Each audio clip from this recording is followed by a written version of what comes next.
একদিন শ্রাবস্তীর জেতবন বিহারে ভক্তদের নিয়ে বসে আছেন গৌতম বুদ্ধ। চারদিকে শান্ত পরিবেশ, ভিক্ষুকরা ধ্যানমগ্ন, কেউ ধর্ম আলোচনা করছে, কেউ আবার নীরবে বসে আছে। হঠাৎ এক রাগান্বিত ব্যক্তি সেখানে এসে উপস্থিত হলো।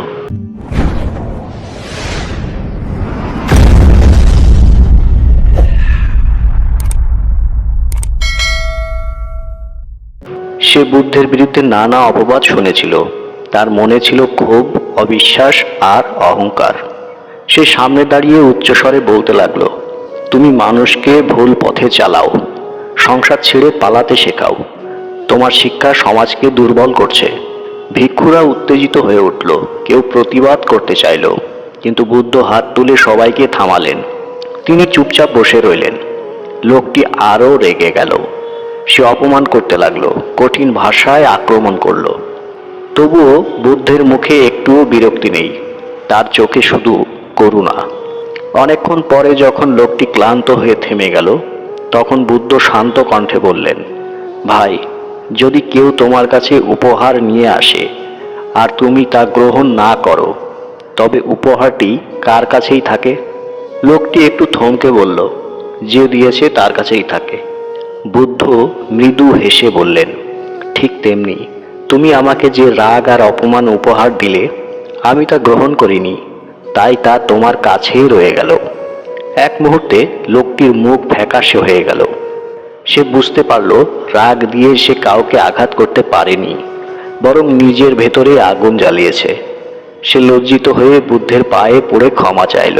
বুদ্ধ বললেন, রাগ আগুনের মতো, তুমি যখন কারো দিকে ছুঁড়ে মারো, আগে তোমার হাতই পড়ে যায়।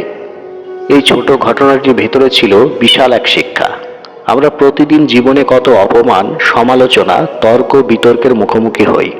বেশিরভাগ সময় আমরা প্রতিক্রিয়া দিই রাগ দিয়ে, কিন্তু রাগ কি সমস্যার সমাধান করে?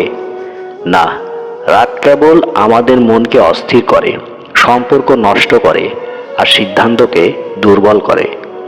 বুদ্ধ শিখিয়েছিলেন, প্রতিক্রিয়া নয়, প্রতি উত্তর দাও। রাগ নয়, ধৈর্য ধরো। প্রতিশোধ নয়, ক্ষমা বেছে নাও। তিনি বলতেন, নিজেকে জয় করাই সবচেয়ে বড় জয়। তো বন্ধুরা, আর একটা ঘটনা বা গল্প বলি। আরেকদিন এক গ্রামে গিয়ে বুদ্ধ ও তার শিষ্যরা ভিক্ষা চাইছিলেন।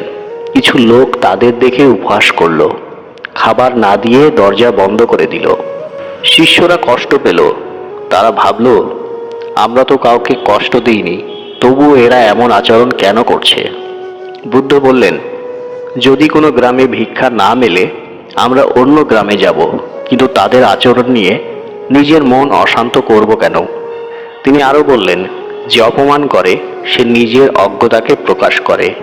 তুমি কেন তার অজ্ঞতার বোঝা নিজের কাঁধে নেবে? এই শিক্ষা আজও সমান প্রাসঙ্গিক। আজকের দিনে সোশ্যাল মিডিয়া, অফিস, পরিবার, সব জায়গায় মতবিরোধ আছে। কেউ কিছু বললেই আমরা উত্তেজিত হয়ে পড়ি। কিন্তু মনে রেখো, তোমার শান্তি তোমার শক্তি। যখন তুমি চুপ থেকে হাসতে পারো, তখন তুমি দুর্বল নও, তুমি শক্তিশালী।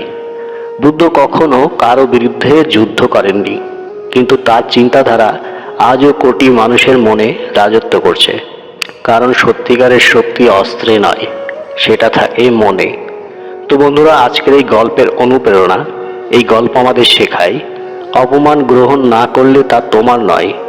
রাগ দিয়ে কেউ জয়ী হয় না।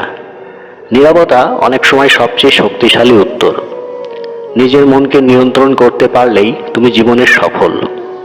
আজ যদি কেউ তোমাকে অপমান করে, মনে রেখো, তুমি চাইলে তা গ্রহণ করতে পারো, না হলে ফিরিয়ে দিতে পারো। তোমার শান্ত মনই তোমার আসল পরিচয়।